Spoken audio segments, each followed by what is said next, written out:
నెల్లూరు జిల్లాలో చిరు వ్యాపారం చేసుకునే 300 మందికి మంత్రి నారాయణ తోపుడు బండను అందజేశారు. రాష్ట్రంలో ఉన్న చిరు వ్యాపారులందరికీ ప్రభుత్వం అండగా ఉంటుందన్నారు. రాష్ట్రంలో స్కిల్ డెవలప్మెంట్ సెంటర్ ఏర్పాటు చేసి యువతకి ఉద్యోగ ఉపాధి అవకాశాలు కల్పిస్తామన్నారు. రాష్ట్రంలో ప్రజల బాగోగులు చూసే ఏకైక ప్రభుత్వం టీడీపీ అని మంత్రి కొనియాడారు.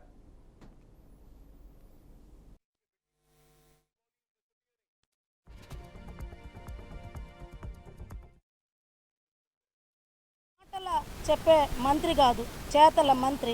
ఎవరో చెప్పారు ఆయన కనపడరు, ఏం చేయరని. కానీ నిదర్శనం ఇప్పుడే బండ్లు ప్రతి డివిజన్కి ఒక తోపుడు బండి పేదలకు ఇవ్వటం జరిగింది. అంతేకాకుండా మహిళలకు పెద్ద పీట వేస్తూ సారు ఎలక్షన్ ముందు ఎలా అయితే ఏమైతే చెప్పారో మహిళలకి స్కిల్ డెవలప్మెంట్ కోర్సు నేర్పించి వాళ్ళ పీరియడ్లో కూడా వాళ్ళకి కొంత అమౌంట్ అనేది ఇచ్చి వాళ్ళకి సర్టిఫికేట్స్ ఇచ్చి జాబ్ ప్రిఫరెన్స్ కూడా ఇవ్వటం జరుగుతుంది. కాబట్టి నెల్లూరు అభివృద్ధి చెందాలంటే మన నారాయణ సారే ఉండాలి. ఈ 5 సంవత్సరాలే కాదు, రాబోయే 5 సంవత్సరాల్లో కూడా సారే 1,00,000 మెజార్టీతో మంత్రిగా ఉండాలని చెప్పని మనస్ఫూర్తిగా